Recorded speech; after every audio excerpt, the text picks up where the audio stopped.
remember the cold first, the kind of cold that creeps into your sleeves even when you are wrapped in a wool coat that cost more than a month of rent back in Bend. Aspen in late December always looked like a postcard.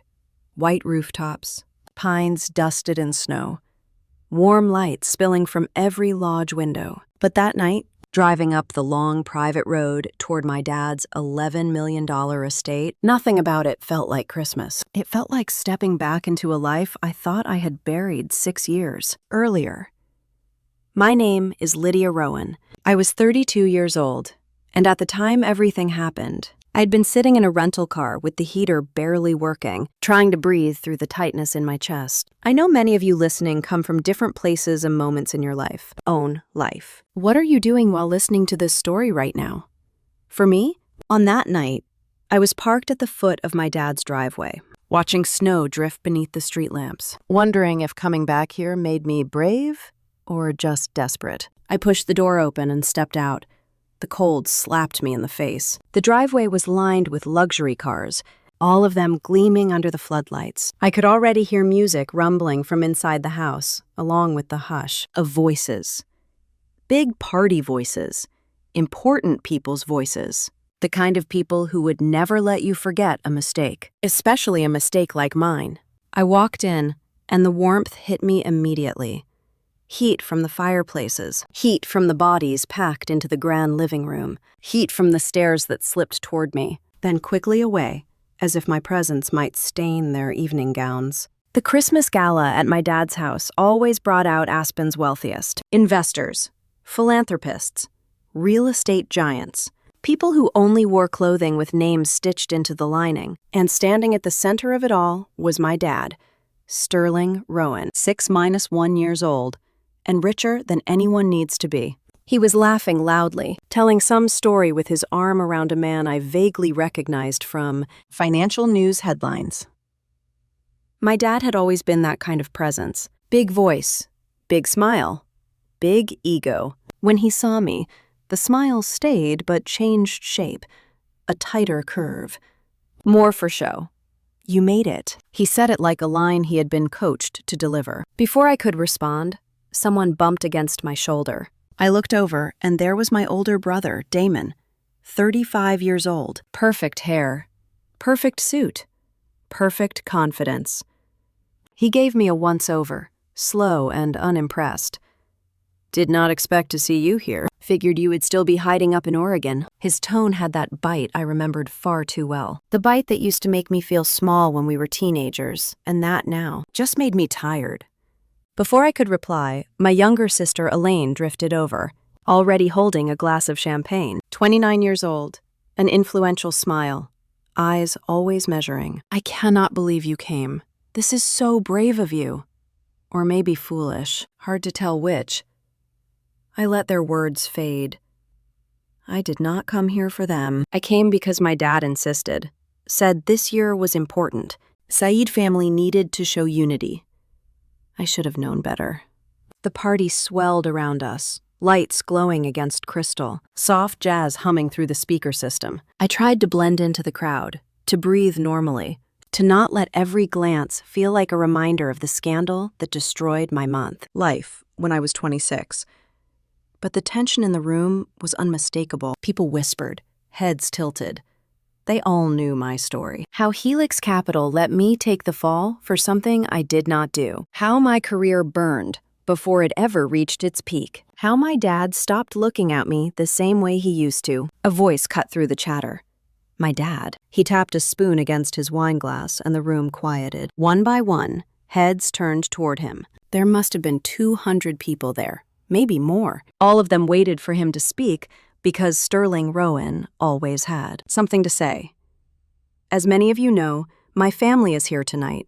He paused for effect, as if savoring the moment. Damon, Elaine, and then he looked at me, and my daughter Lydia. She used to be our financial genius, the prodigy.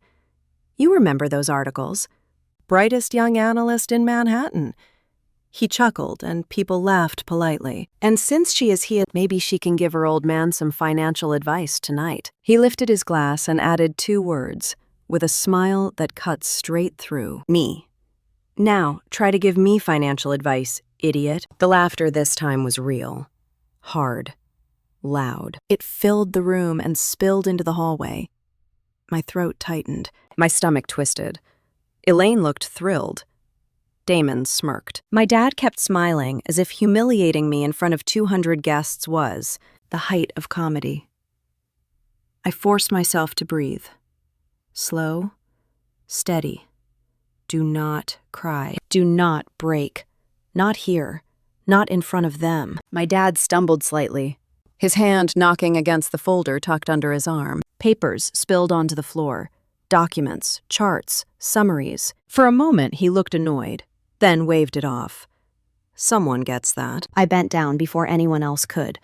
Habit. My old instinct to fix things, to make problems disappear. I gathered the pages into a neat stack.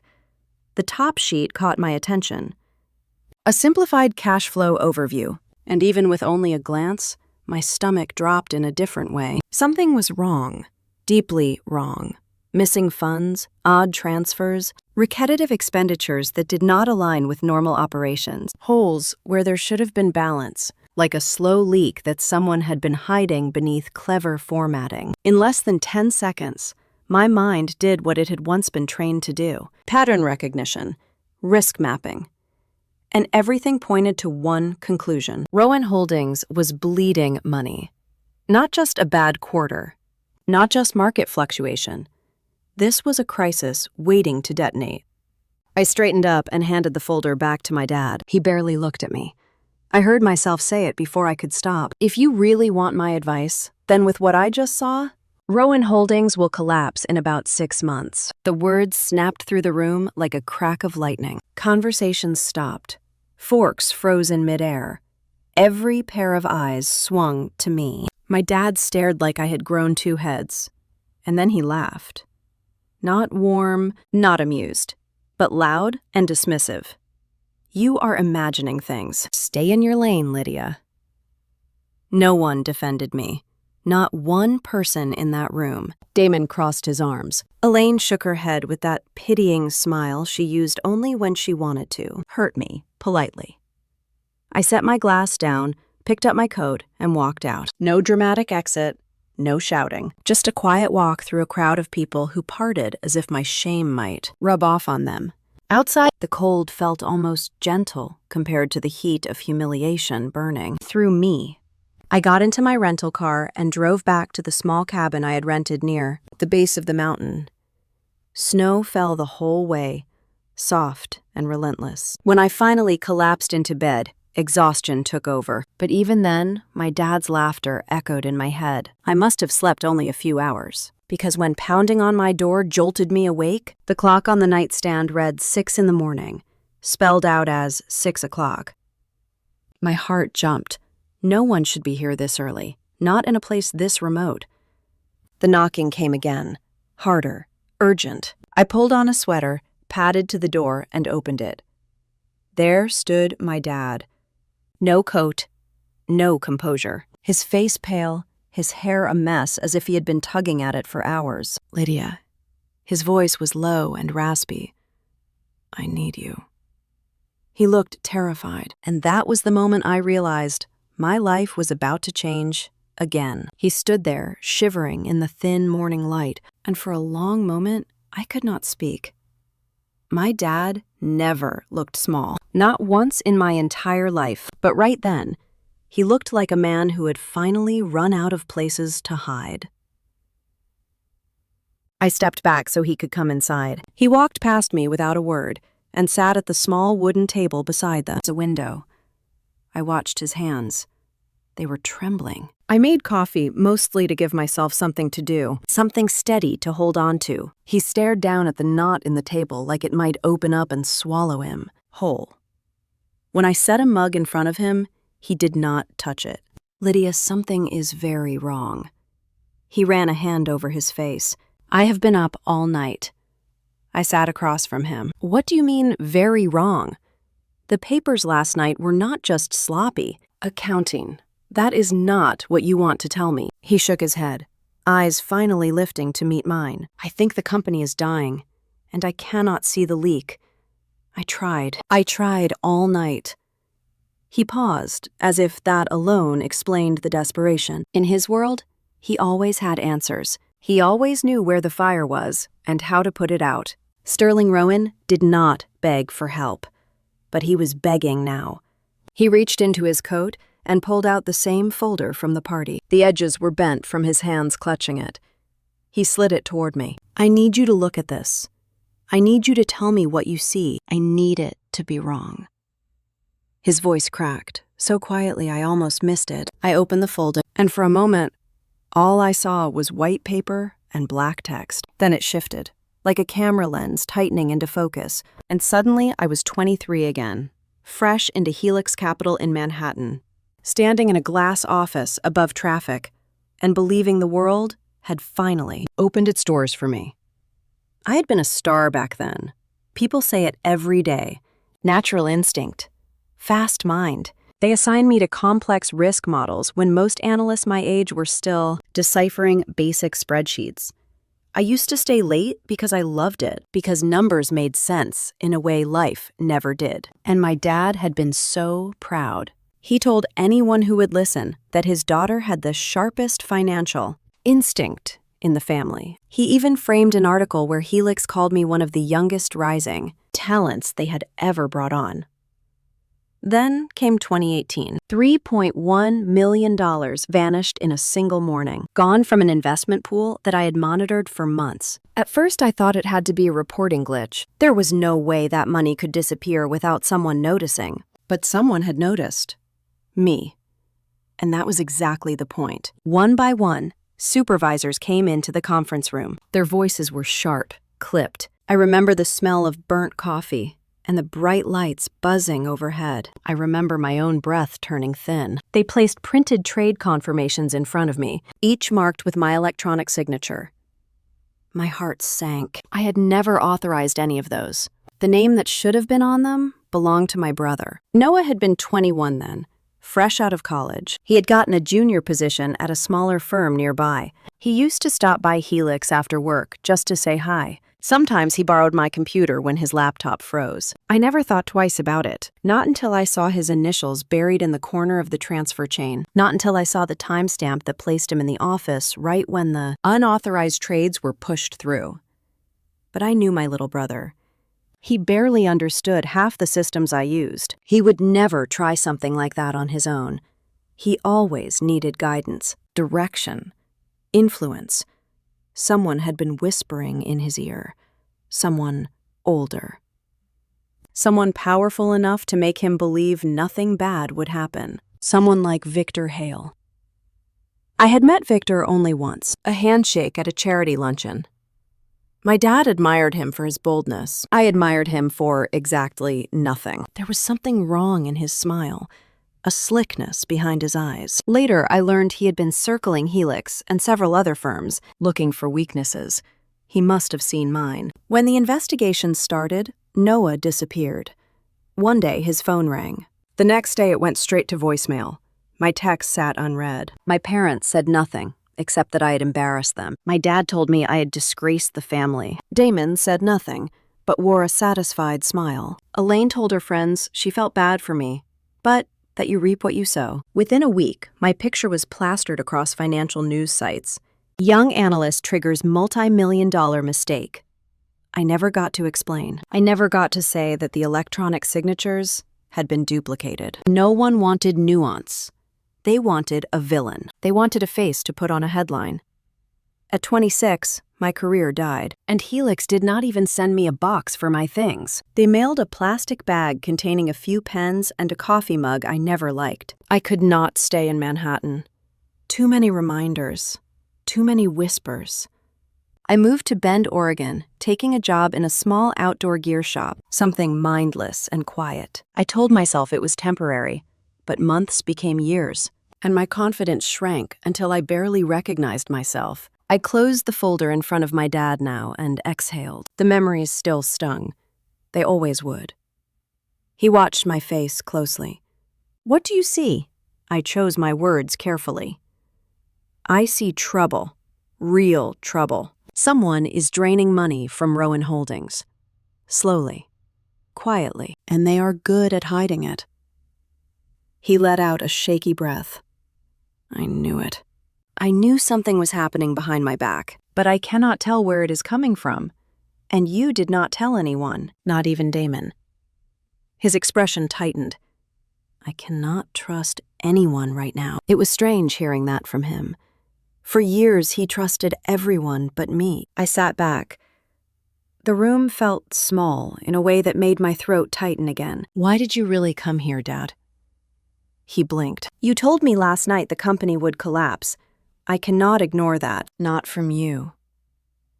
The words landed heavily. Not from you. As if my voice mattered again. I looked down at my hands, thinking, the last time I tried to help a company, I got burned so badly that my life cracked right down the middle. But Rowan Holdings was my dad's empire, and like it or not, my family's future depended on what happened next. If I step into this, I said slowly, my voice must stay out of it. No one can know I am looking at anything, especially not Damon or Elaine. He nodded quickly. Of course, whatever you say. And if I tell you to make a move, you take it seriously. No dismissing, no questioning because it does not fit your pride. He hesitated, and I held his gaze until he nodded again. Yes, you have my word. One more thing. When we work together, you treat me like someone whose expertise you respect, not like the daughter you made fun of in front of 200 people. My dad swallowed hard. I deserve that. What I did last night was cruel. I know that now. It was the closest thing to an apology I had heard from him in years. I pushed the folder back toward me and opened it again. I needed a clear head. I needed to focus. For all the pain tied to my past, numbers still calmed me. They always had. All right, I said quietly. I will help you. He closed his eyes like the weight of the world had shifted. Thank you. You do not know what this means. I did know. And that scared me, because right then, I could not tell if I was saving him or stepping back into the fire that once burned my whole life to ashes. But I had made my choice. I began scanning the documents again, line by line, and the deeper I looked, the more something unsettling began to take shape beneath the numbers. And that was when I realized this problem was far bigger than I had imagined. I kept reading the documents until the lines began to blur, and a creeping chill worked its way up my spine. Something deeper was hiding under those numbers. Something intentional. I closed the folder slowly, sensing the weight of my next move sink into my chest. The real answers would not be found in a rented cabin. I needed to see everything from the inside. By the next morning, my ticket was booked. Seattle, Rowan Holdings headquarters. The heart of my dad's empire, and, based on what I had seen so far, the heart of the rot. The flight from Denver was packed with holiday travelers, children in bright coats, couples leaning on each other, businessmen tapping on keyboards like they were afraid the world would forget them for a single second. I sat near the window and stared at the clouds, letting the hum of the engines settle my nerves. Returning to corporate life felt like stepping back into a world I had sworn never to touch again. When the plane touched down, I collected my bag and took a rideshare to the Rowan Tower. The building rose into the Seattle sky like a monument to ambition, glass walls reflecting the gray winter light. The Rowan name etched in stone near the entrance. People streamed through the rotating doors, wearing tailored coats and polished shoes. For a long moment, I stood on the sidewalk and took a breath. The last time I walked into a corporate tower with purpose, I walked out in disgrace.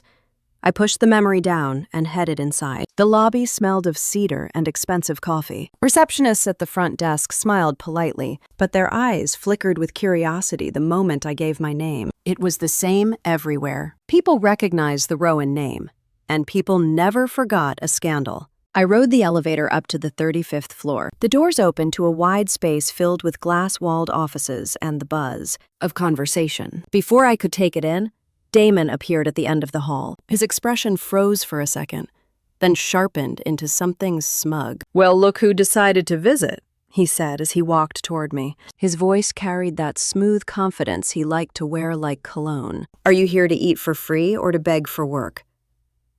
I felt my jaw clench. I am here because Dad asked me to be here. He let out a short laugh.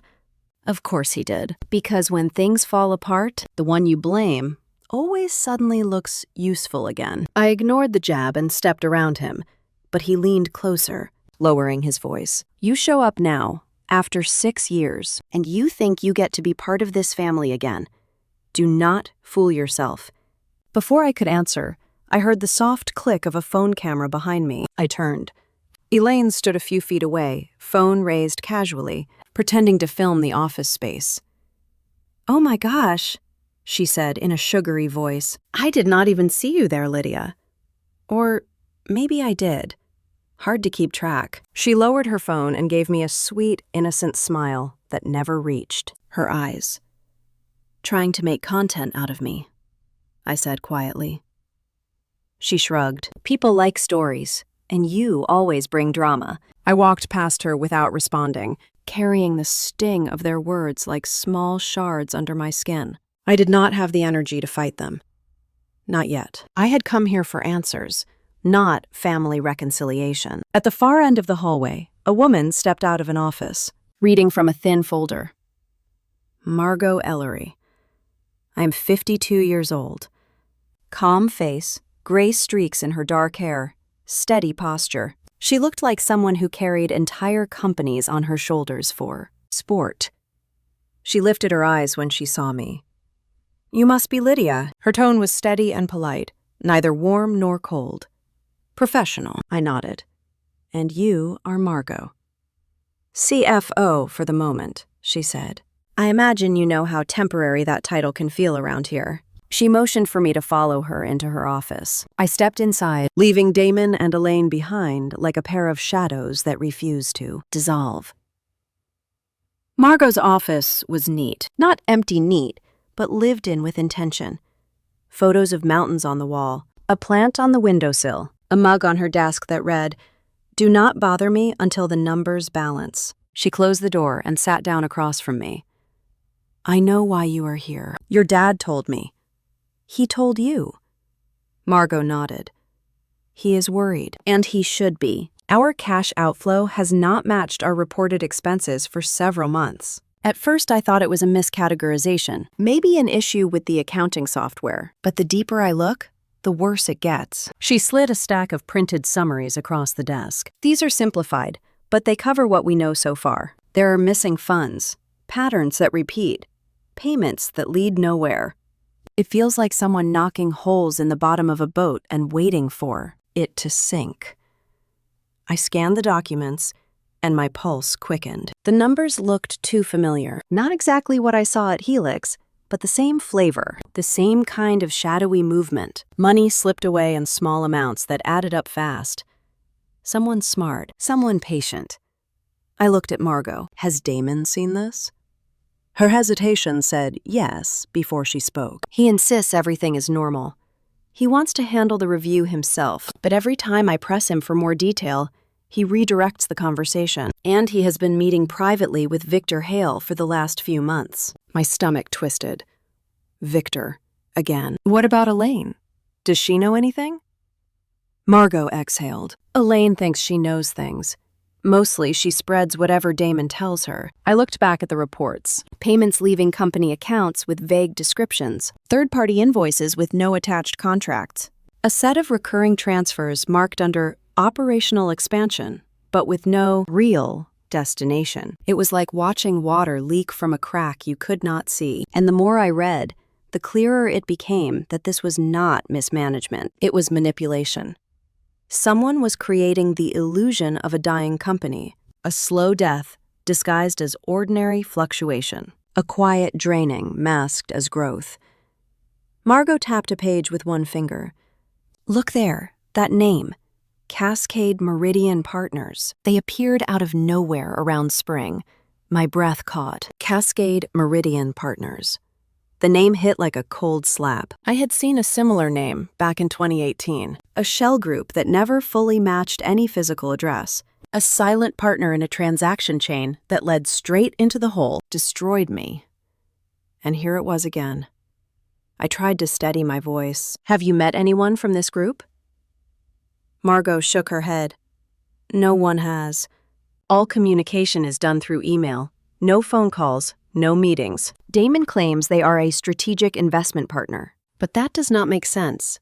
Their paperwork is too thin. Their filings are inconsistent. I stared down at the name on the page until the letters blurred. It could be a coincidence, but I did not believe in those anymore. Not after what happened with Noah. Not after the way Victor slid into our lives once before and left wreckage behind him.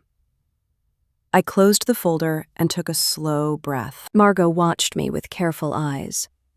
You look like you have seen a ghost. Not a ghost, I said softly.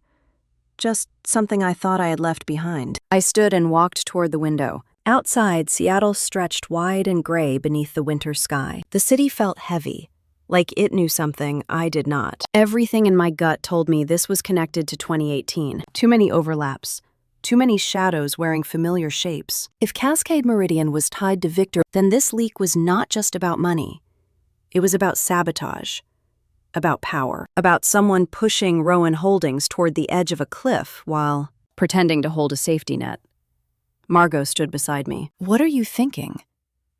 I turned the folder in my hands, feeling the weight of years pressing against my ribs. I am thinking this did not start recently, and it is not just about the company. I need to go back to where all of this began. She looked at me, unsure but curious.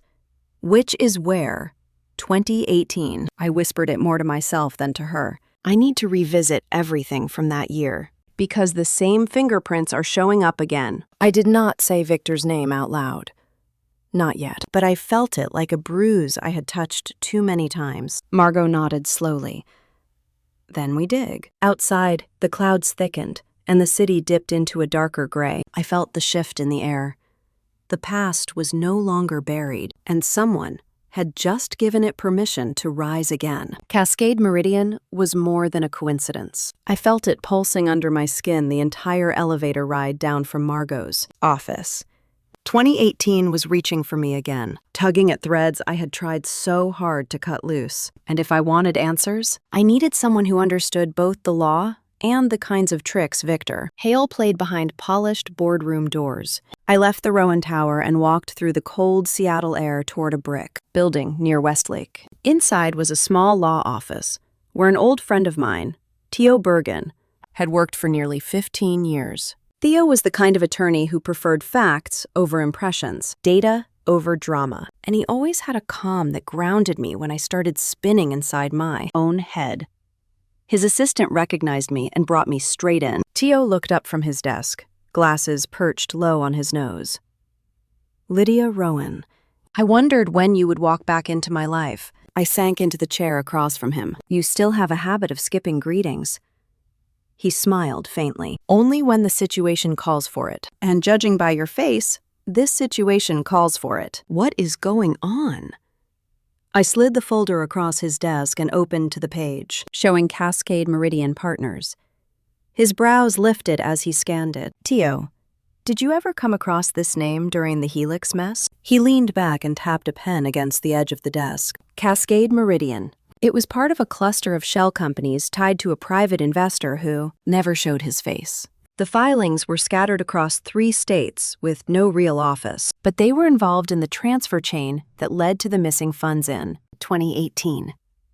My heart thudded, the sound loud in my ears, and you never knew who the beneficiary was. He met my eyes.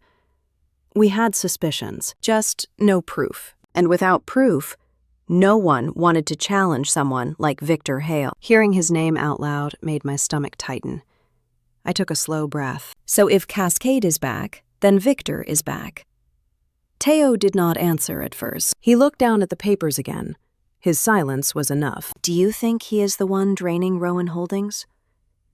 Theo closed the folder. I think Victor is always 10 steps ahead, and he never returns to clean fields, only ones he has already planted a seed in. A chill moved through me that had nothing to do with the weather outside. Before we could continue, his assistant knocked and opened the door just slightly.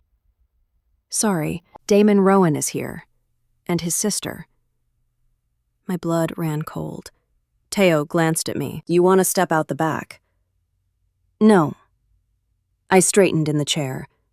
Let them come. The door opened wider, and Damon walked in, following by Elaine in a bright designer coat. They looked out of place in Teo's quiet office, like two lacquered ornaments dropped into a courtroom. Elaine let her eyes sweep the room before landing on the folder on Teo's desk. You have got to be kidding me. You are getting legal help now. Damon stepped forward, his voice crisp. Adam did not authorize any outside review. You are digging through sensitive files, and that is a serious violation. We need you to stop. The anger in his tone surprised even me. There was fear under it. Fear of losing control. Fear that I was getting too close to something he wanted to keep buried. I folded my arms. I am here because Dad asked for my help. If you have a problem with that, talk to him. Elaine scoffed and shook her head. Dad does not know what you are doing, but he will. You cannot stroll into the company after 6 years and pretend you are some kind of savior. Teo watched quietly, his gaze sharp. Damon stepped closer. And another thing. The staff says you have been taking photos of internal reports. If that is true, you are committing theft of proprietary information. Verord told me to remind you that legal action is an option. My breath caught. Ver told him. Victor was already whispering in their ears. I felt something crack inside me. Damon and Elaine had run straight to Victor the moment I set foot in the West. Building. I could picture it clearly now. Elaine is desperate to push me out of the family entirely. They were willing to parrot whatever lies he fed them. I stood, forcing my voice to stay steady. I have not taken anything, but if I had, I would still have more right to the truth than either of you. Elaine laughed softly, shaking her head as if amused by a child. Then she leaned in, her voice low and sharp. We are going to make sure you are removed from the family trust. Ver says it is the best thing for everyone. You bring too much chaos. Teo cut in before I could answer. That is enough. My client has not violated anything, and if you continue making allegations without evidence, we will pursue a defamation claim. Elaine blinked, startled by his tone. Damon's jaw tightened. You will regret this, Lydia. Both of you will. They left the office, slamming the door behind them hard enough that one of Theo's picture frames rattled. I let out a shaky breath. They must have gone straight to Victor. He is feeding them these lies. Teo nodded slowly. He gains influence by creating fear. People like Damon are easy to manipulate. They care more about power than truth. I stared down at the folder. It felt heavier than before. Teo opened another drawer and pulled out a thin binder. I dug into more of the Helix files after you left the city. I never had a reason to show you this. Until now. He set the binder in front of me. My fingers trembled as I opened it. Inside were scanned emails, receipts, meeting logs, and then, halfway through, I froze. A meeting schedule. Victor Hale, listed with a single attendee. My brother. Noah. The date stamped exactly 2 weeks before the $3.1 million loss at Helix. For a moment, the room seemed to tilt. My lungs tightened. I remembered Noah's face the day everything fell apart. How pale he looked. How scared. And now I know why. Teo spoke gently. I suspected Victor targeted him because he was young, impressionable, easy to intimidate. My throat burned. All this time, I had suspected it. Deep down, I knew Noah had not caused the damage willingly. But seeing proof that Victor met him right before the scandal felt like a punch to the ribs. I closed the binder, pressing my palm against the cover. So it was him, all along. Victor orchestrated the entire thing. He used Noah to access my systems. Then he let me take the fall. Teo nodded. And now he is circling your dad's company. The air felt thick with heat and cold at the same time. I pushed my chair back and stood. Everything inside me sharpened into a single, clear line of resolve. Then, this time, I whispered, "He will not win." Teo looked up at me. "What will you do now?" I lifted the binder, gripping it hard enough that the edges dug into my palm. I am going back through every detail of 2018. Every file, every meeting, every signature. If he is repeating his old playbook, then the patterns will show up again, and I am going to find them. He nodded once. Then I am with you. Outside, the Seattle sky had grown darker, heavy with rain. I pulled my coat tight, feeling the wind push against me, as if trying to send me back. But I walked straight into it, because now I know the truth, and I was not turning away again. The rain was steady, cold, and unrelenting, hitting the pavement in thin silver lines as I walked back toward the Rowan Tower. I did not have a clear plan yet, only a direction. Dig into 2018, follow every thread. Do not let fear or exhaustion slow me down. But when I pushed through the glass doors into the lobby, 2 people were waiting for me.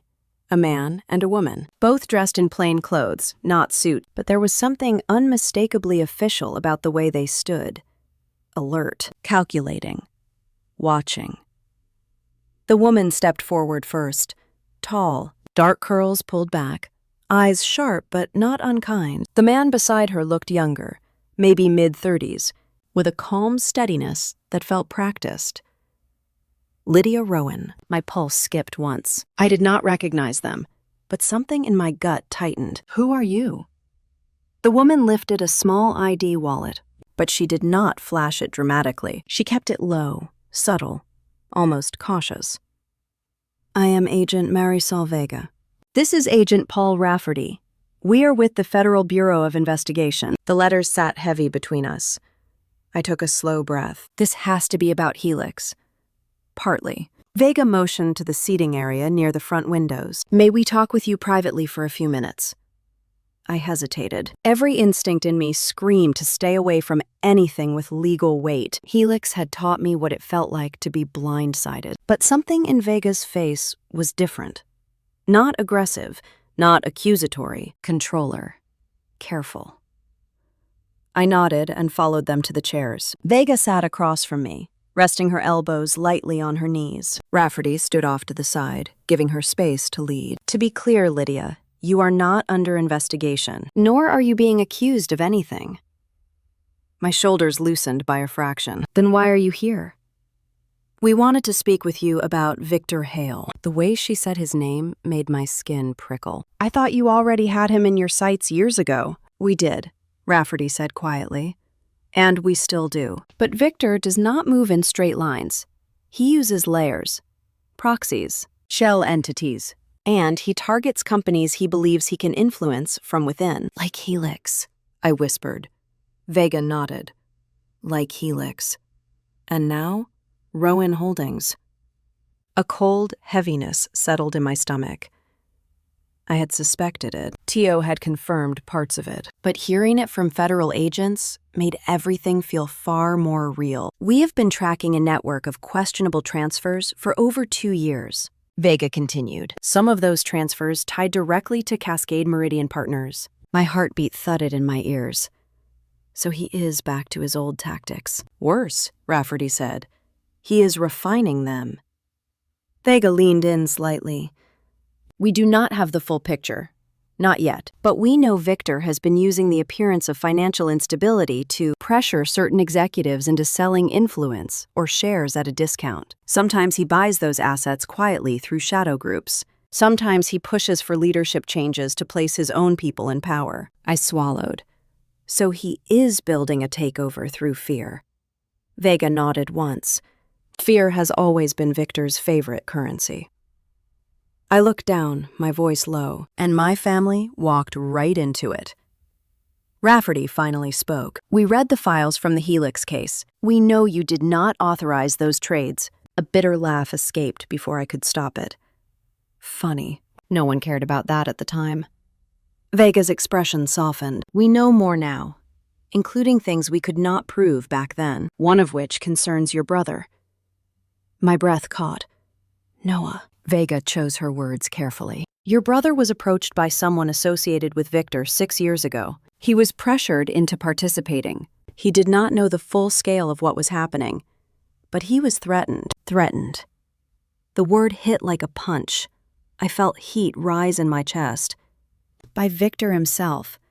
Yes. The memories of 2018 crashed in. Noah's panic, his sudden silence, his disappearance, all the pieces I never managed to understand.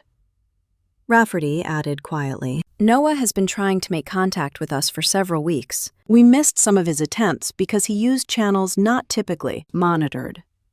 But he reached us again yesterday. Yesterday. The word echoed in my mind like a bell. He wants to clear his name. Vega paused. And yours.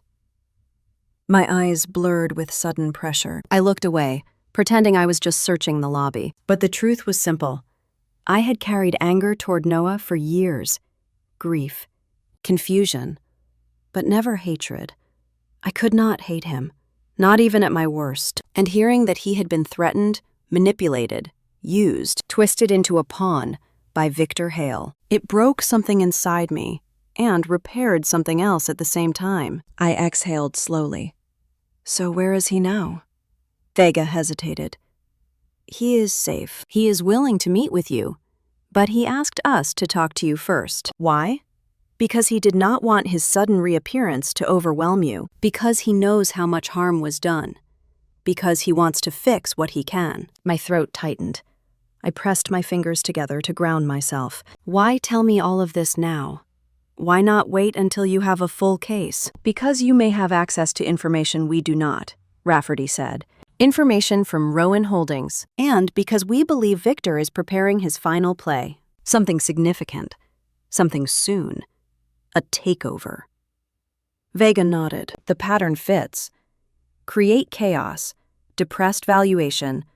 Push leadership into panic. Then swoop in with a rescue offer that benefits only him. I let my head fall back against the chair, exhaustion washing over me. My family. My dad.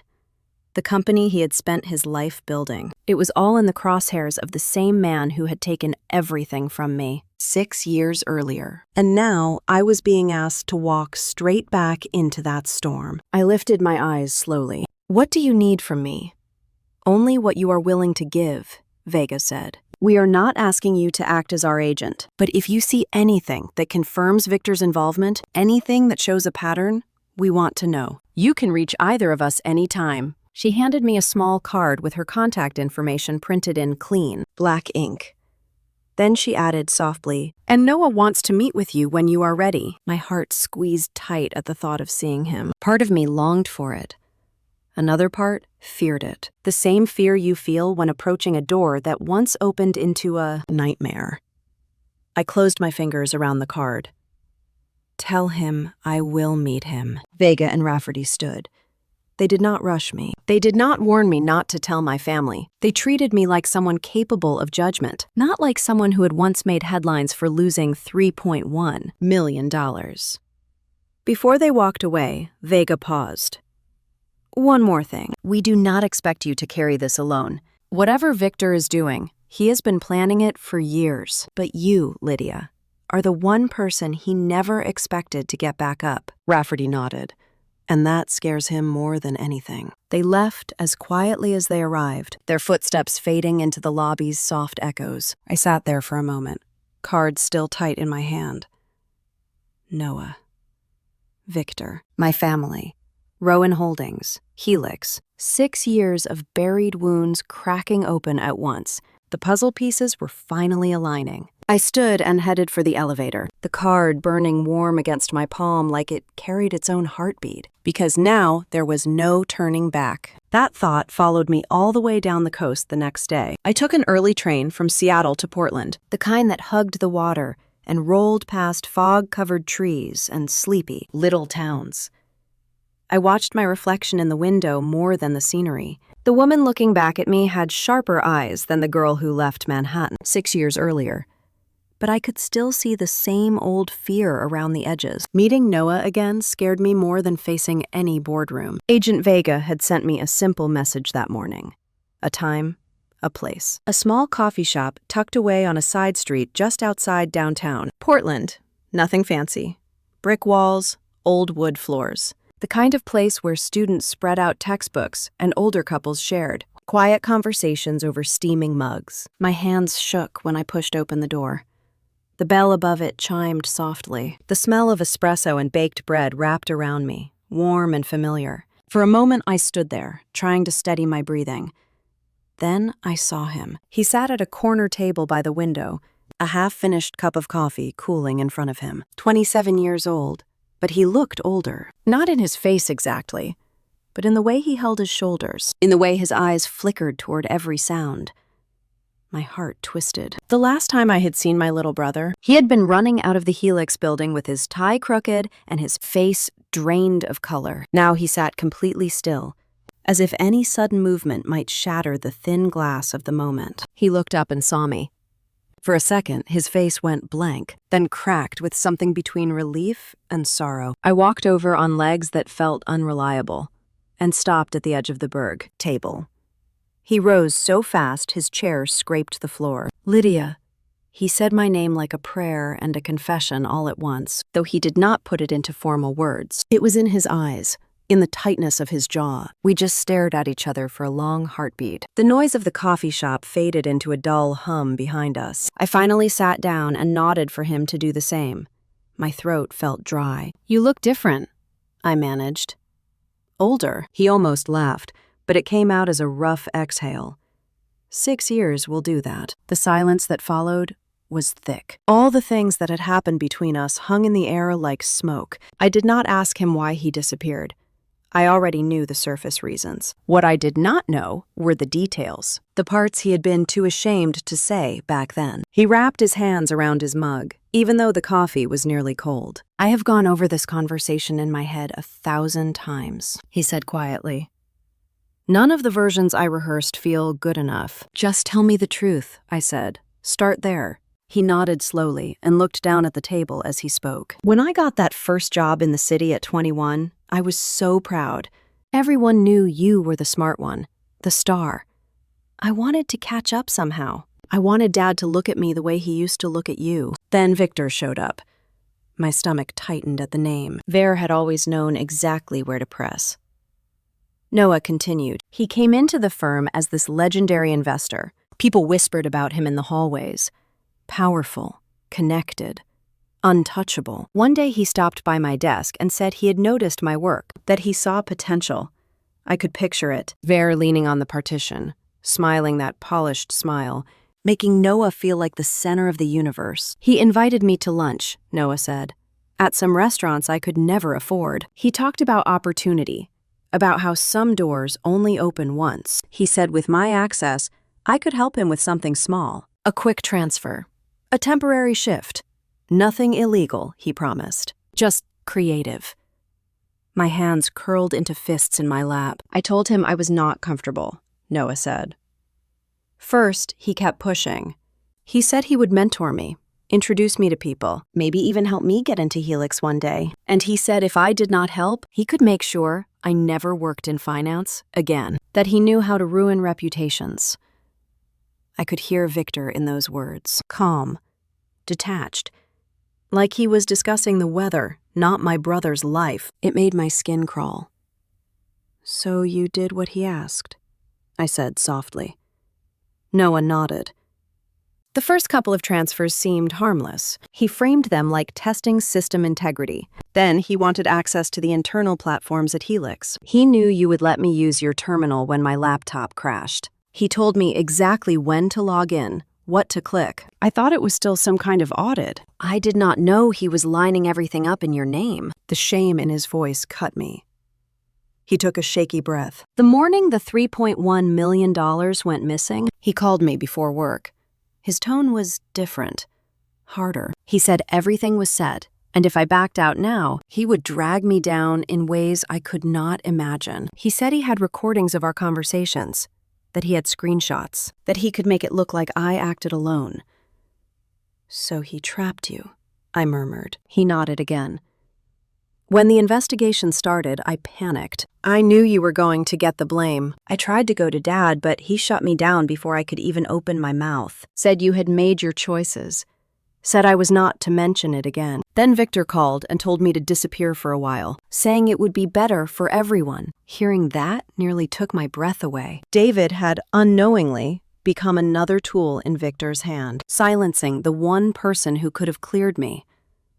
I looked at Noah. He would not meet my eyes now. His shoulders were hunched, his fingers digging into the ceramic mug. I wanted to come back, he said. I tried, but every time I thought about it, I remembered the headlines. Your face on television. The way Dad refused to say your name. I told myself you hated me, that I did not deserve to ask for forgiveness. My eyes burned. I blinked hard, refusing to let the tears fall. I do not hate you, I said. I never did. I was hurt. I was angry at the world. At Victor. At Dad. But I never hated you. He finally looked up, his eyes shining. I do not expect you to forgive me. I do not even forgive myself. But I could not keep hiding. Not when Victor is doing the same thing again. This time to Dad. To the company. He reached down beside his chair, picked up a small black hard drive, and set it on the table between us. I have been keeping records, he said. Remember when I disappeared? I did not just run. I started writing everything down. Every conversation I remembered with Victor, every meeting. I tracked companies he touched, shell entities that appeared around the same time he got close to certain firms. I did not know what to do with all of it until Agent Vega found me again. The hard drive looked ordinary, small, unremarkable, but I knew it probably held more truth than all the polished reports my family had been feeding each other for years. What is on it? I asked. Emails, he said. From burner accounts he used, transaction summaries, note from managers who felt uneasy but were too scared to speak up. Not just from Helix, from other companies he circled. And now from a few people at Rowan Holdings who have seen things they do not understand. The lines on his face deepened, not from age, but from the weight of carrying this alone. I reached out and rested my fingers lightly on the hard drive. It felt cool, solid, real. Proof. You are sure you want to hand this over? I asked. Once we use this, there is no going back. I am sure, he said. Ver already took 6 years from me. From you. From our family. I am done letting him write our story. My chest tightened. I had been so focused on my own pain that I had not fully seen him. The years he spent in the shadows, trying to piece together a picture large enough to matter. I moved my hand from the hard drive to his. For a second, he stiffened. Then his fingers curled around mine. I missed you, I whispered. He inhaled sharply. Then he stood, stepped around the table, and pulled me into a hug. It was awkward at first. We were not the kids who used to wrestle over the remote anymore. We were grown adults carrying matching scars in different places. But as his arms wrapped around me, something in my chest cracked open, and the first tear slipped free. I let myself cry into his shoulder for a few seconds. Not the ugly, heaving sobs that I had saved for my pillow over the years, just quiet tears that tasted like both grief and relief. When we finally pulled apart, I wiped my face with the back of my hand and tried to smile. I am still angry, I said honestly. At Victor, at Dad, on the way you vanished. But I am also glad you are here. And I am not going to waste this chance. He nodded, his jaw firming. I do not want you to. I want us to finish what he started. Only this time, we choose the ending. Hearing that, hearing the determination in his voice, stirred something fierce in me. For the first time since Aspen, since that horrible toast in front of 200 strangers, I felt a spark that was not just pain. It was for a purpose. I slipped the hard drive into my bag, feeling its weight settle against the lining. Alongside it, the card from Agent Vega rested like another small promise. I looked at Noah. So we go after Victor together. He gave a slow, resolute nod. Together. As I left the coffee shop, the air outside felt different. The sky was still overcast, the streets still damp. But the heaviness in my chest had shifted. I was no longer walking alone with ghosts. I had my brother back. I had pieces of the truth. I had a new trail to follow. But beneath the renewed strength, a trembling thread of fear still ran through me. The last time I tried to help expose something this big, I lost everything. my career, my reputation, my sense of self. What if I misstepped again? What if Victor was still 10 moves ahead? I wrapped my coat tighter and kept walking, forcing my feet forward one step at a time. Because fear or not, the path was set, and I knew there was no way through this except straight into the storm. 2 days later, I was back in Seattle, standing in a glass-walled conference room on the 35th floor of the Rowan Tower. Gray clouds pressed against the windows, and the city looked like it was holding its breath. Tio was at the end of the table with his laptop open. Margot sat beside him with a legal pad, pen already in hand. In the middle of the table, between us, was the small black hard drive Noah had given me. I watched as Teo connected it, and the screen filled with file names. There were so many. Every folder felt like its own little confession. Emails, transaction lists, notes. He glanced at me and said that we would go slowly, one piece at a time. For the next hour, the three of us moved through the data. Margot would point out a familiar vendor or cost line from Rowan Records. Teo followed the paths of money leaving one account and reappearing in another. I focused on patterns, the rhythm of amounts, the timing of transfers. It felt disturbingly natural, like slipping into an old coat I had sworn I would never wear again. We kept our language simple. No one in that room needed complicated terms to understand what we were seeing. It was like watching someone siphon water from a tank through a tiny hose, just enough each day that you might not notice, until one morning the tank was nearly dry. After a while, Margot tapped the screen. She pointed to a line tagged with an entity I did not recognize at first. She said that this name kept showing up in recent weeks. Arcadia Ridge Investments. Small transfers at first, then larger ones. The description on Rowan's side always said liquidity support and long-term partnership. I felt my throat tighten. The structure of the accounts behind Arcadia Ridge was almost identical to what I remembered from Cascade Meridian. Layers, empty offices, a few paper directors, nothing real. Tio clicked through public filings and shook his head. He explained that Arcadia Ridge did not exist 5 years ago. It sprang up overnight, the same way Cascade had. Different names, same hollow center. He followed another path, tracing how money left Rowan accounts, looped through 2 other shells, then ended up pooled in the Arcadia Ridge structure. Those funds were then positioned to buy shares of Rowan Holdings quietly, through a separate brokerage. Margot exhaled, her pen still for the first time in an hour. She said it out loud in plain words. Someone was bleeding the company just enough to drag down confidence, while quietly building up the power to buy it. It clicked into place for me, like a lock turning. Ver was not just stealing. He was preparing to take control. He was tearing a hole in the bottom of my dad's ship and selling him lifeboats at a discount. I leaned back, pressing my palms flat on the table. My heart pounded. I knew this style. Create a crisis, feed the panic, then appear as the savior with a plan that leaves you holding the strings. Tio watched my face and said that this looked like the final stage. Once panic peaked, Arcadia Ridge would be ready to swoop in with an offer to buy a large block of shares from frightened board members who just wanted out. Margot added quietly that Damon had been pushing for emergency meetings. She had heard him argue that maybe it was time to bring in an outside investor to stabilize things. My stomach flipped. Damon thought he was protecting the company, maybe even positioning himself to look like the hero. But all he was doing was opening the door for Victor. We needed to warn my dad. We needed to show him the entire picture. Before we could decide how to do that, the conference room door flew open without a knock. Damon strode in like he owned the floor, and Elaine followed close behind with her phone in her hand. Damon's eyes swept the table, landed on Teo's laptop and the hard drive, then on me. His mouth flattened into a hard line. He said that he knew he would find me here, that he had just gotten off a call from someone downstairs who saw me walk in, with a man and a woman who looked very federal. Elaine slid into a chair across from me and crossed her legs, the picture of casual distaste. She said that the staff were talking. They had seen me with agents in the lobby. She asked softly if I was planning to have our whole family arrested. The words hit like little stones.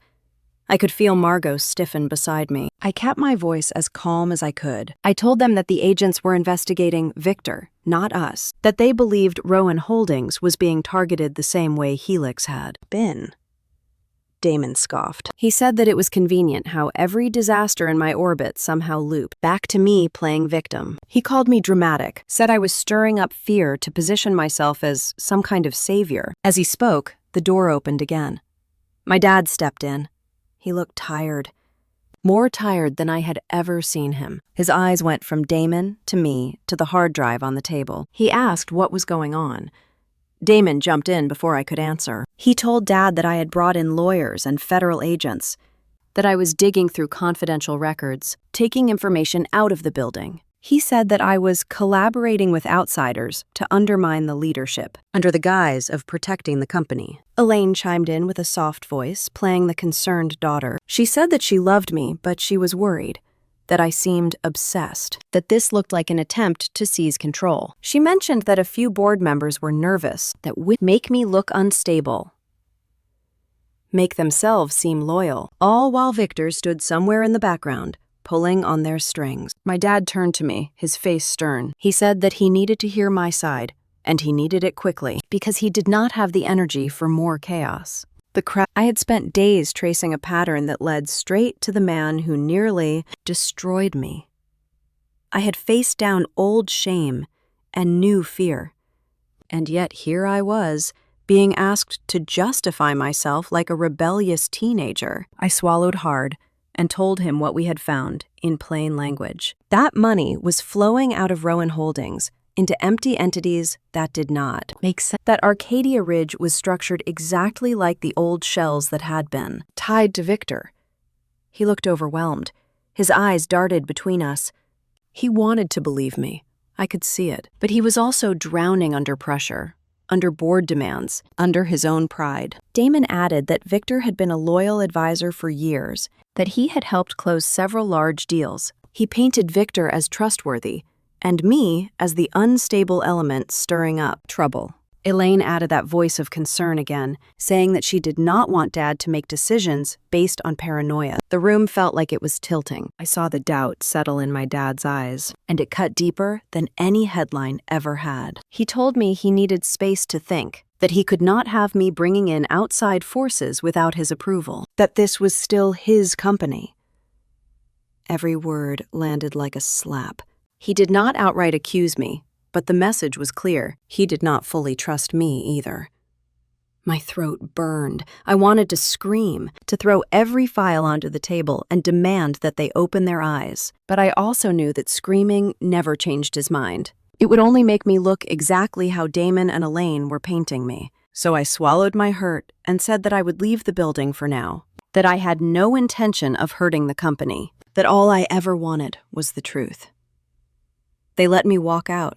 No one stopped me. No one followed. By the time I got back to my hotel near the waterfront, the weight of it all finally dropped on me. I closed the door and leaned back against it, sliding down until I sat on the carpet.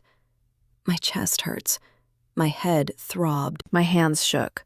All I could think was that I had done it again. Walked straight into a fire for people who doubted me. Put myself in the line of attack for a family that had never really believed in me. Since the day my name hit the Helix reports. I moved to the bed and sat, staring at the wall. A part of me wanted to pack my bag and go back to Bend, back to the simple job, the quiet routine, the anonymity, to wash my hands of this entire mess and let them deal with the consequences. They refused to see. Maybe they deserved whatever came next. The thought flashed through me, hot and guilty. I hated myself for even thinking about it. But it was there. I lay back and shut my eyes. The room hummed around me, the sound of the heating system and distant traffic mixing into a dull roar in my ears. I felt very small and very tired. Maybe I was not strong enough for this. Maybe the universe was trying to tell me that every time I touched high stakes, lives burned. First, mine. Then, possibly, my dad's. The phone buzzed on the nightstand. I almost ignored it. Then I saw the name. Noah, I answered. He asked how it went. His voice was tentative, like he already knew part of the answer. I told him the truth in simple pieces. that we had found the pattern, that we had linked it to Victor's structures, that Damon and Elaine had crashed in and turned the tables, that Dad now looked at me like a problem instead of a solution. He was quiet for a few seconds. Then he said something I did not expect. He said that it was not that I was not good enough. It was that they were not capable of seeing how good I was, that they were too scared, too proud, too tangled up in their own stories to recognize the one person willing to stand in front of the fire for them. His words broke through the fog a little. He reminded me that Victor wanted me to walk away, that chaos and doubt were his tools. That was the last time I had not had anyone in my corner. But this time, I had him. I had Margot. I had Tio. I had 2 federal agents who actually believed me. He finished by asking quietly who I wanted to be when this was over. The woman who ran again? Or the one who finally finished what she started? When we hung up, the room felt different. The ache was still there. The bruises from my dad's doubt and my siblings' cruelty are still tender. But beneath that, something steadier had taken root again. I sat up and took a deep breath. I was not doing this to win their love. Not anymore. I was doing it because what Victor was doing was wrong, because he had hurt too many people already, because walking away would mean letting him write the ending one more time. There was a knock at my door. For a second, my heart jumped, thinking somehow Damon had tracked me down to throw more accusations. Instead, when I opened it, Agent Vega stood there in a plain jacket with a small, knowing smile. Rafferty was a step behind her. She said that the board had called an emergency session for the next afternoon. Victor would be there, so would my dad, and likely my siblings. She asked me if I was willing to attend, not just as a consultant, but as someone who could help them capture what Victor said and did in that room. She opened her hand to show a small recording device, thin enough to disappear under my clothes. For a moment, fear flared again. The idea of walking into a room full of people who doubted me, with Victor watching, while carrying evidence on my own body, felt like standing on the edge of a cliff in a storm. Then I thought of Noah's voice, of the hard drive in my bag, of the employees whose jobs hung in the balance. Every night I spent asking why my life had been allowed to burn for nothing. I reached out and took the device. I told Vega that I would wear it. After she left, I moved to the mirror and looked at myself one last time. The fear was still there, but it was sharing space now with something fierce and steady. I pinned the device where she had shown me, beneath the lapel of my blazer, and felt its small weight settle against my chest. Then I opened the door and stepped into the hallway, ready to walk toward whatever waited in that boardroom. The next afternoon, the Rowan Tower felt different the moment I walked in. People were moving quickly through the halls, quiet voices, anxious glances. News traveled fast in a company on the edge. A shareholder meeting had been called on short notice, and no one knew exactly why. Only that something big was about to break. The elevator carried me to the executive floor. As the doors opened, I could hear murmurs through the frosted glass of the large meeting room. I pressed a hand briefly to my blazer, making sure the recording device still sat safely where Vega had placed it. Inside, the room was full. Not just the board members, but several senior managers, legal counsel, and a few major shareholders who rarely appeared in person. The long mahogany tables stretched across the room, polished so much it reflected the lights like water. Vera Victor Hale stood near the head of the table, sleeves crisp, expression calm in that predatory way he had perfected over decades. Damon was beside him, stiff-backed, jaw so tight it looked carved. Elaine sat near the opposite end, her posture perfect, her eyes avoiding mine. My dad was already seated at the head chair, hands folded, shoulders slumped, as if the weight of the entire building pressed against him. He looked older today, more fragile, and for a moment it hit me how easily Victor had chosen his timing. Attack when the king is tired, push when the foundation is already shaking. Someone announced that the meeting would begin, and the room settled into thick silence. Vera Victor stepped forward with a poised calm that made my stomach twist. He thanked everyone for attending, and spoke with smooth authority about market volatility, new financial pressures, and the so-called deteriorating health of Rowan Holdings. He paced slowly as he talked, letting his voice fill the space. He spoke of missed projections, of instability, of confidence slipping. He painted a picture of a company teetering on the edge, with only one solution. He said that in times of crisis, leadership sometimes needed to shift temporarily for the good of the company. He proposed that Sterling appoint an interim operator to stabilize operations, someone with strategic insight and decisiveness. His eyes flickered toward Damon.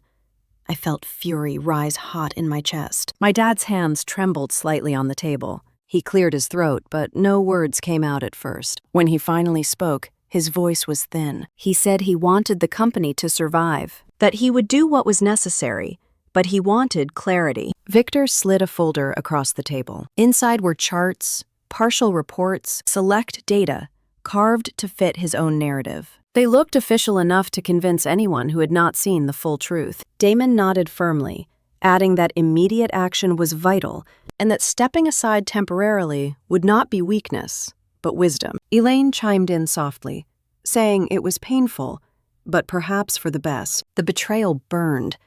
My dad looked overwhelmed, torn, confused. For a moment, I feared he would give in, that decades of work would be handed to a man who only saw companies as pawns on a board. Before he could speak, I rose to my feet. Every head turned. I felt the recording device pressed against my ribs. A tiny, metal witness. I stepped closer to the table and kept my voice steady. I told them that the crisis Victor described was no accident, that someone had been slowly draining resources from Rowan Holdings through a network of empty investment entities. That money was being siphoned out in small amounts, disguised as support and partnerships, and funneled into structures designed to quietly buy influence. I used simple language, not to condescend, but to make it clear. I said that someone had turned the company into a leaking barrel, poking holes where no one would see, then selling themselves as the only person who could patch it. A murmur broke across the room. People shifted, uneasy. Mister smiled that thin, cold smile I remembered from Helix. He folded his arms and asked how an outsider, disgraced by a $3.1 million loss years ago, thought she had any authority to speak about financial integrity. He brought up 2018. The scandal, the headlines, my so-called failure. He said my presence here was creating fear and confusion, and that for the sake of the shareholders, maybe I should leave the room. He wanted me to crumble, to shrink, to be the girl who ran and hid after Helix fell apart. But I was not that girl anymore. I took a steady breath and said that 2018 was exactly why I understood this pattern better than anyone. Because it had happened to me first. Because someone had forced my brother to take part. Because someone had forged a story that ruined my career with surgical cruelty. And then I saw a flicker in Victor's eyes. Not fear, not yet, but the faintest ripple of irritation. I turned to the table and told them that the person behind the Rowan, siphoning, was not acting alone. That he had built the pattern years ago, refined it, used the same shell structures, the same layers, the same pressure tactics, even the same quiet threats to people who resisted. Then I said the name out loud. Victor Hale. A loud gasp spread through the room. Several shareholders turned sharply toward him. Victor did not flinch. He said calmly that these accusations were desperate, that I was repeating old grievances, that I had no proof. I let the silence stretch for 3 long seconds. Then I pulled a small phone from my pocket, the same phone Agent Vega had given me to control the recording device. I tapped play. The speakers filled with Victor's voice, his real voice. No polish, no public charm. The clipped tone of a man giving orders in a private room 6 years earlier. The recording Vega had secured, paired with the confession he had made to one of his associates. A conversation where he admitted orchestrating the pressure on Noah, where he made reference to setting traps inside Helix, where he described manipulating leaders to soften them before the final takeover. The room froze. Damon's face was drained of color. Elaine's hands trembled around her phone. My dad inhaled sharply and stared at Victor as if seeing him for the first time. Time in years. Victor did not speak. His jaw locked. His eyes flicked to the glass door. And that was when the door opened. Agent Vega and Agent Rafferty stepped inside, following by 2 uniformed officers. The room erupted in confusion. Chairs scraped back. Voices rose. Vega's tone cut clean through the chaos. Vera Victor Hale, you are under arrest for conspiracy, corporate fraud, coercion, and multiple acts of financial misconduct. One of the officers stepped forward and pulled out handcuffs. Ver finally moved. He tried to turn, to speak, to compose himself, but it was too late. Rafferty motioned for him to place his hands behind his back, and they cuffed him. The sound of the metal latch echoed in the silent boardroom like a verdict. My dad stared at me, his eyes wide, stunned, and full of something I had not seen in years. Recognition. Belief. Around the table, the board members looked shaken, embarrassed, some furious, others pale as paper. Elaine's mouth hung open. Damon looked like someone had kicked the floor out from under him, and I stood there, the recording device still warm against my chest. The truth finally out in the open. The masks had fallen, the lies had cracked, and the man who tried to destroy my life twice was being walked out of the keg. Rowan Tower, in handcuffs. They led Victor out of the room, and the door closed behind him with a soft click that sounded louder than all the noise that followed.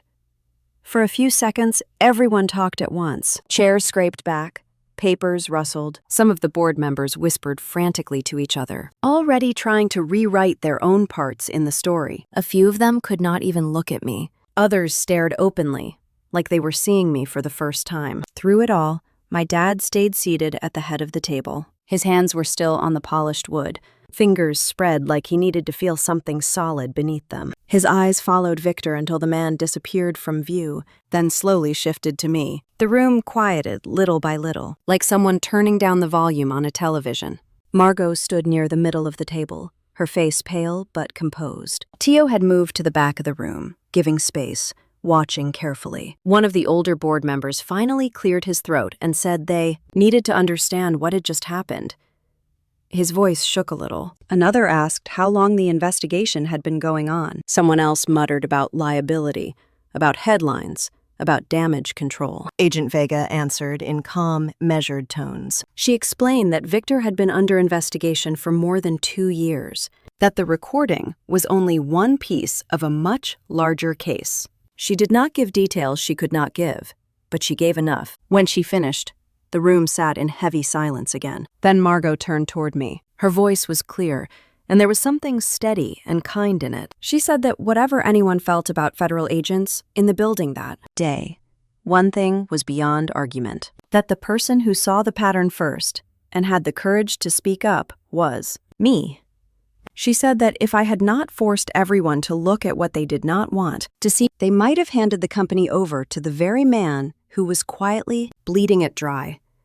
Her words landed like a stone dropped into water. Ripples spread across the table. Some faces showed shame. Some showed reluctant respect. Some just looked stunned. A short time later, the meeting broke apart in pieces. Lawyers left to make calls. Board members hurried out to talk to their own advisors. Staff moved in and out with documents, faces drawn tight. Within an hour, the story hit the news. Rowan Holdings' executive advisor arrested on suspicion of fraud and conspiracy. The headlines were everywhere.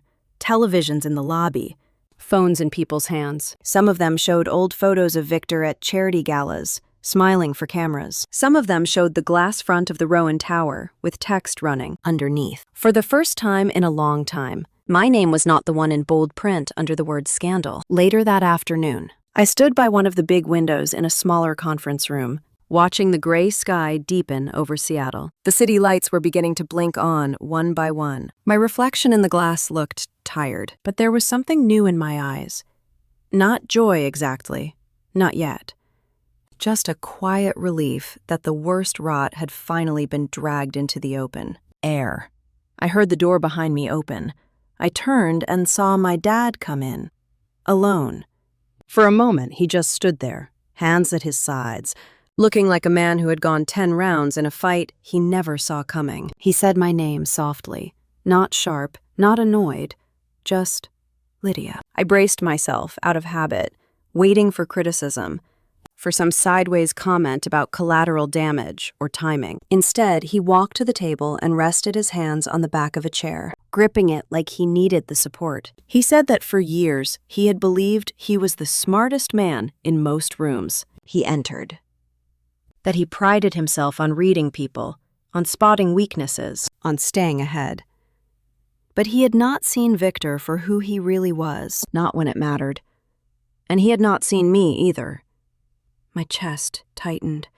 He took a shallow breath and said he had watched his own daughter stand in front of a room full of powerful people and accuse a man like Victor Wall, carrying proof on her body. He admitted that he had doubted me even then, because it was easier to doubt than to accept that he had been wrong for so long. Then he looked up, and there was something raw in his eyes that I had never seen before. He said that he was sorry. Just like that, 3 simple words that I had waited 6 years to hear. He said he was sorry for not believing me about Helix, sorry for letting the world call me careless when he should have known better, sorry for letting his pride and fear speak louder than his love as a dad, sorry for the toast in Aspen, for the joke that was never a joke, sorry for every time he joined the crowd in mocking my failure, instead of asking what really happened. The room went very quiet inside my own head. The sounds from the rest of the floor faded until all I could hear was my own heartbeat and his voice. I did not speak. I could not at first. I just looked at him. This man who had always taken up so much space, now standing there looking smaller than I had ever seen. Part of me wanted to rush to him and pretend the years had not happened. Another part of me wanted to keep a careful distance, to protect the scar tissue I had grown around my heart. Both parts were real. So I did the only thing I could do, honestly. I told him that his words mattered, that I heard them, that I would need time to fully process everything. That trust did not spring back overnight like a bent branch. It grew back slowly, or it did not grow back at all. He nodded and said he would give me that time. He said he did not deserve my forgiveness yet, but he hoped to earn it. For the first time since I was a teenager, I believed he meant it. Later that week, a formal announcement came down. Damon and Elaine were temporarily removed from their active management roles, while the internal review and the federal investigation played out. No one used the word punishment. The memo said temporary reassignment and compliance cooperation, but everyone understood what it meant. They had flown too close to a flame they did not understand. Now they were getting burned, even if it was mostly by their own choices. Elaine stopped posting glittering photos from inside Rowan buildings. Damon stopped striding around like he owned the place. For once, they were quiet. Margot, on the other hand, stepped forward. At the next official board session, she stood and addressed the whole group. She thanked the employees for keeping the company running under enormous pressure. Then she turned to me. She said it clearly, in front of everyone, that without my persistence and my willingness to relive the ugliest parts of my past, they might have lost everything. She thanked me for saving Rowan Holdings from a takeover disguised as a rescue. She said I had given them back their company. A hush fell over the room. Then, one by one, several board members nodded, some looking ashamed, some looking strangely relieved to have someone they could finally trust. The chairman, a man who had barely made eye contact with me before, spoke up. He said that it was time to stop treating me as an outsider with a history and start seeing me as the strategist who had just pulled them back from the edge. I did not smile.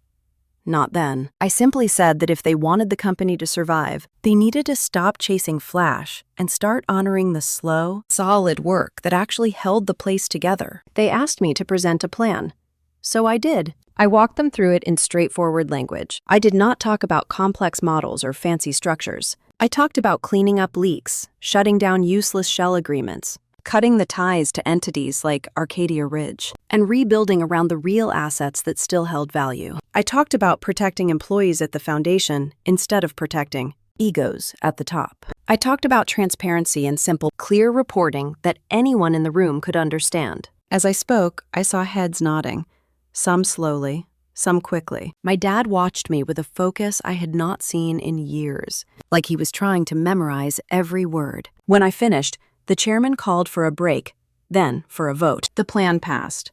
Not by a narrow margin, but almost unanimous. There were a few abstentions, mostly from people still wrestling with their own guilt or resistance.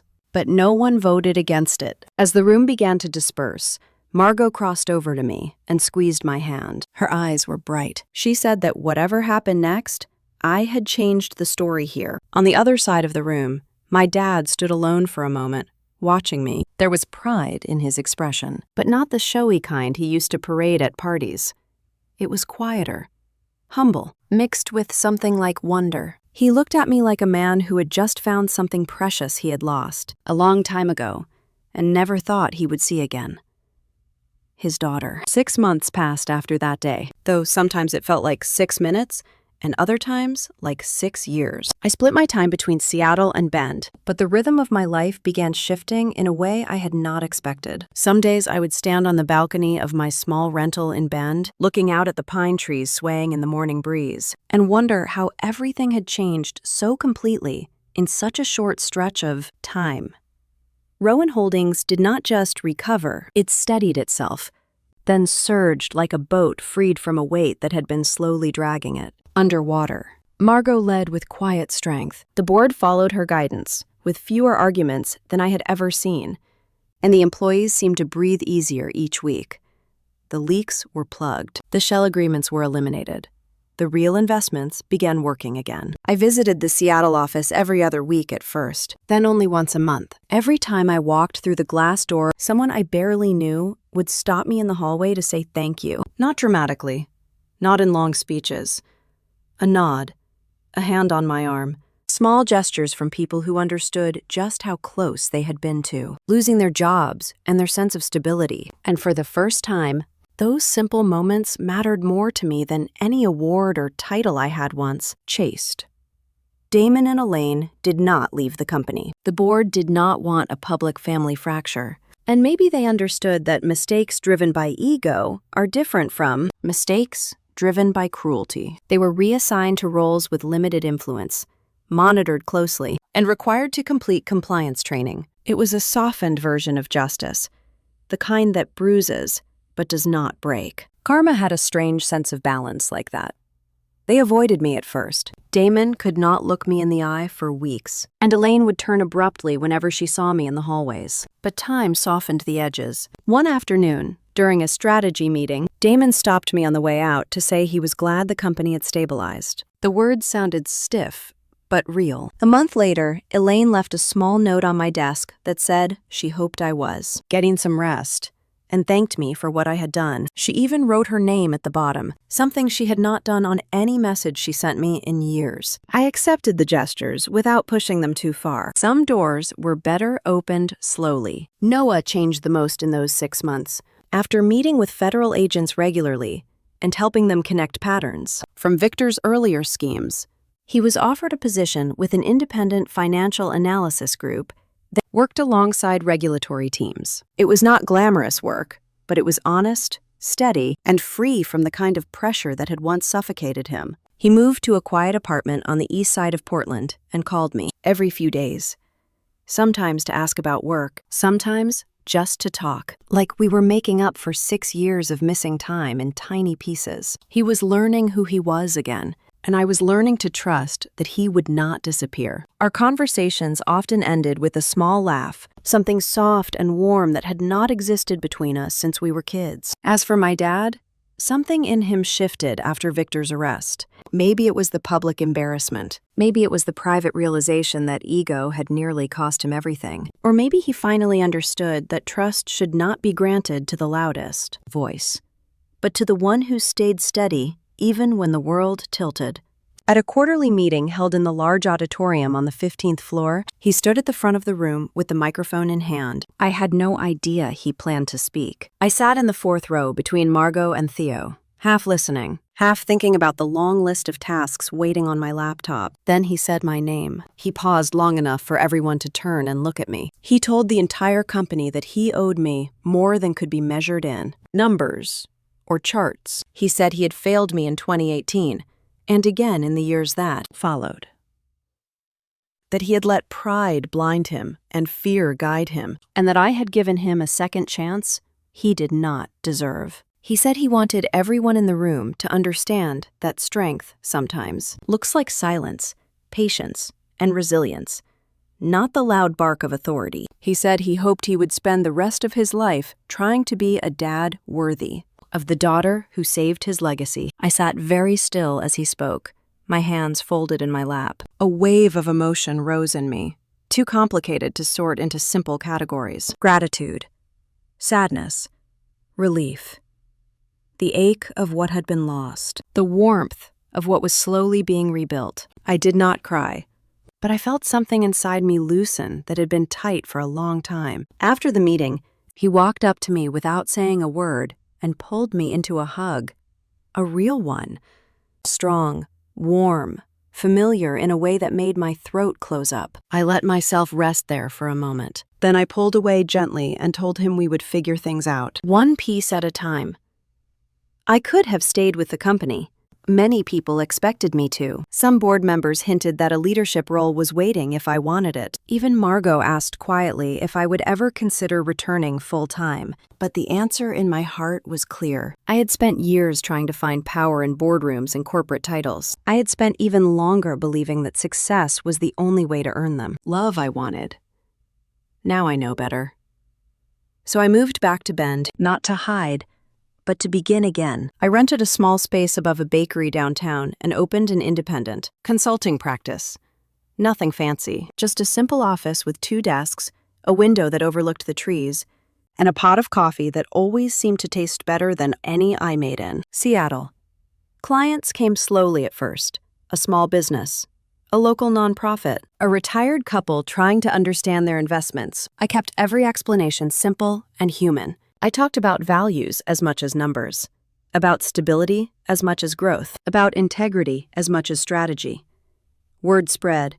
Good clients followed. I built a life that felt grounded, honest, and mine. Sometimes my dad visited Bend on weekends, taking the long drive from Seattle to bring me fresh apples from the farmers market or try the new coffee shop he had heard about. Sometimes Noah and I met halfway for dinner or a long walk on the river trail. Even Damon and Elaine sent a message now and then, learning slowly that love could be repaired, but only if honesty showed up often enough. 6 months after Victor's arrest, on a quiet Friday afternoon, I locked my office early and stepped outside. The late summer air was warm, the sky clear. I walked toward the river, letting the sound of the water mix with the distant laughter of families and the hum of passing bicycles.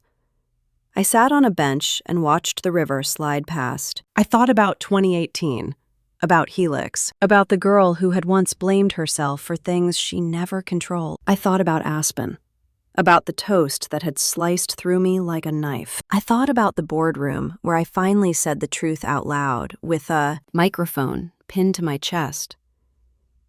And I realized something simple and freeing. Revenge was never about tearing someone else down. It was about standing up again after being knocked flat. It was about reclaiming the voice someone tried to steal. It was about looking at the people who doubted you and choosing to rise anyway. The real revenge was becoming the person they never believed you could be. I felt peace in a way I had not felt in years. As the sun dipped lower and the late afternoon breeze picked up, I finally stood and headed back toward town. My life was not perfect, but it was mine. And for the first time in a long time, that was enough. Thank you so much for listening to my story. If you have ever been told you were too much or not enough for your own family, remember this: silence can be power, and truth can be the loudest revenge. Tell me in the comments what integrity means to you and where you are listening from.